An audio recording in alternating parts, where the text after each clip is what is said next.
you should be looking at your test review.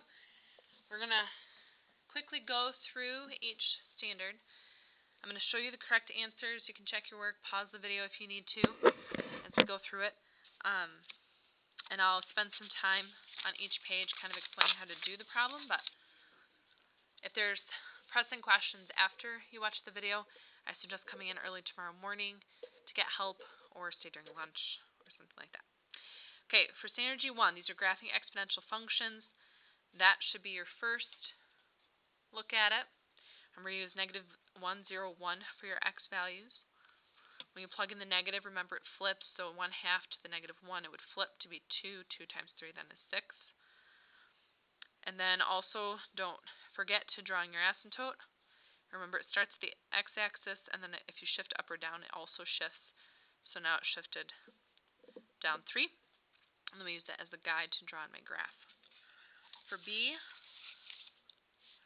that's what you should have.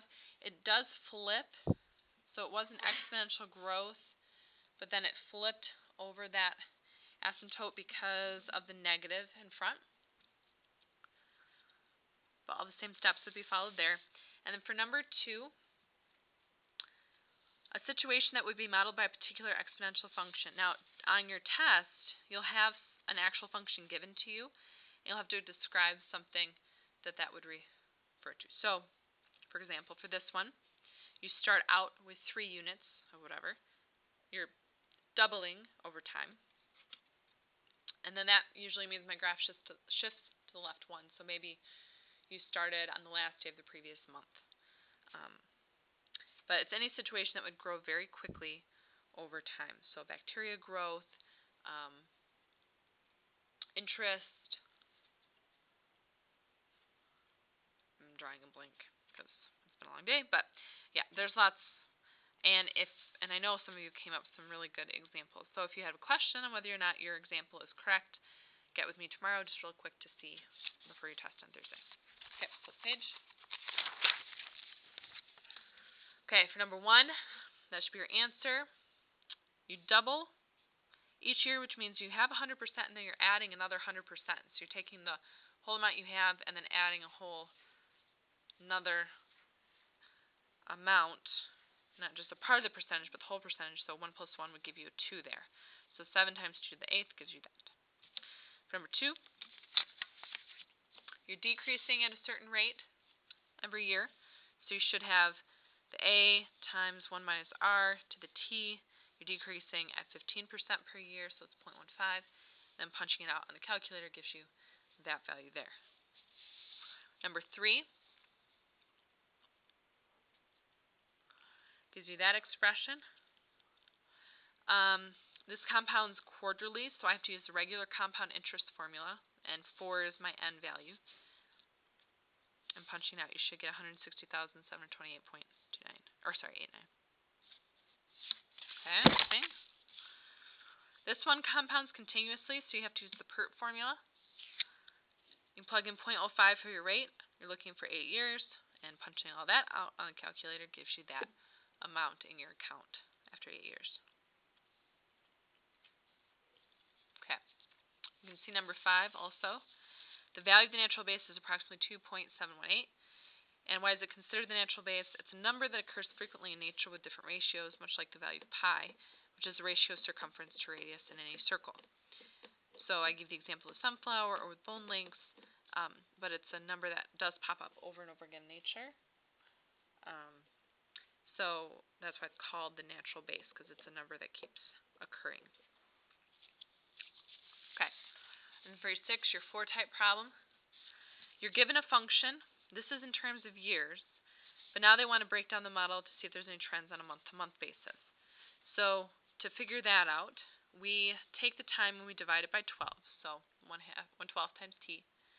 We use the power and power property and move the 1/12 inside the parenthesis, and then punch that out to get a new decimal, because now this new decimal is per month and not per year. And then all I did was separate out the 100%, what you started with, and then what you added. And then that's my rate, because now I'm set up in the form of A times 1 plus R to the T. So if that's my rate, I'm going to convert it back to a percentage to get 4.3%.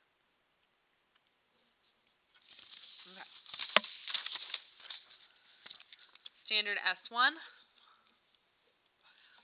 When you're expanding, you follow the division, multiplication, power format, where you look for division first, break that up. Then you look for multiplication, break those up. And then finally you look for any powers and move those in front. So this is the fully expanded version there. To condense, you reverse the process. So you look for powers first. So I converted the powers first. Then you look for multiplication, which is identified by a positive, and combine those. Then you look for division, which you have two divisions here. So I work left to right.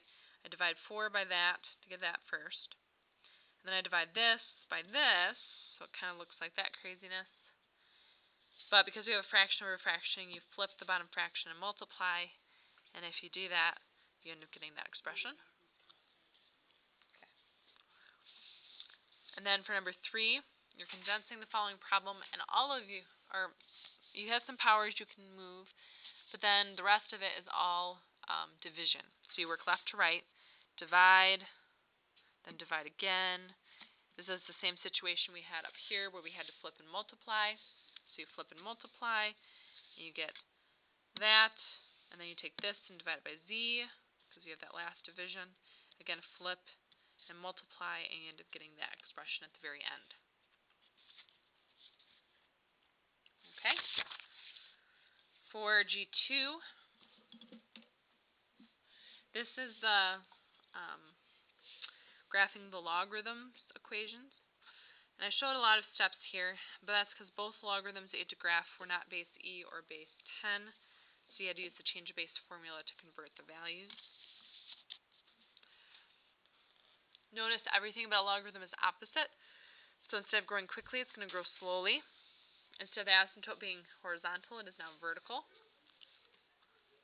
And we use 1 and 10 as my x values instead of negative 1, 0, and 1.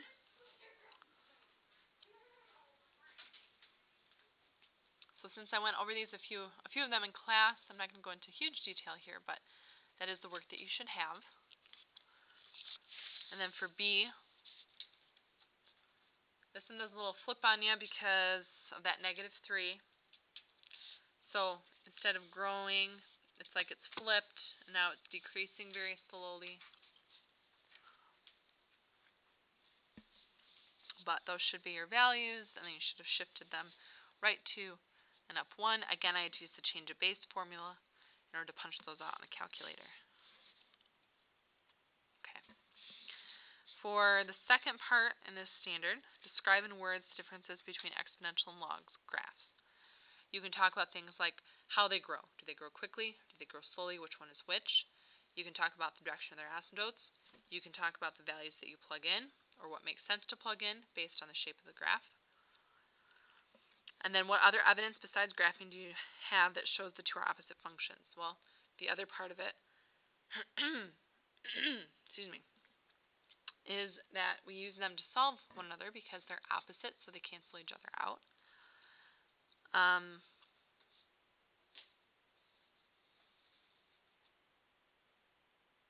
Yeah, that's pretty much the only other evidence, besides getting into stuff that we don't need to know in Algebra 2.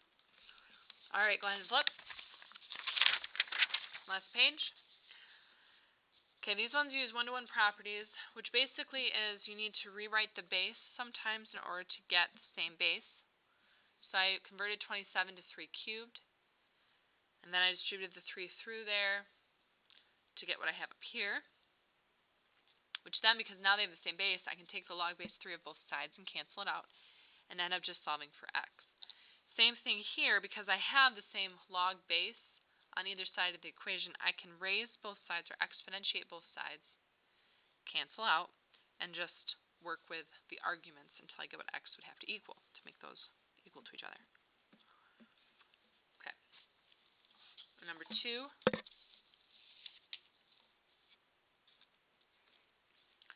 A and B. These just have one logarithm or one exponential equation. So you isolate that first, then you exponentiate both sides, and solve for x. Then this one you isolate the exponential term and then take the log base 3 of both sides. And then again, to punch this logarithm out on a calculator to get a decimal, I have to use the change of base formula.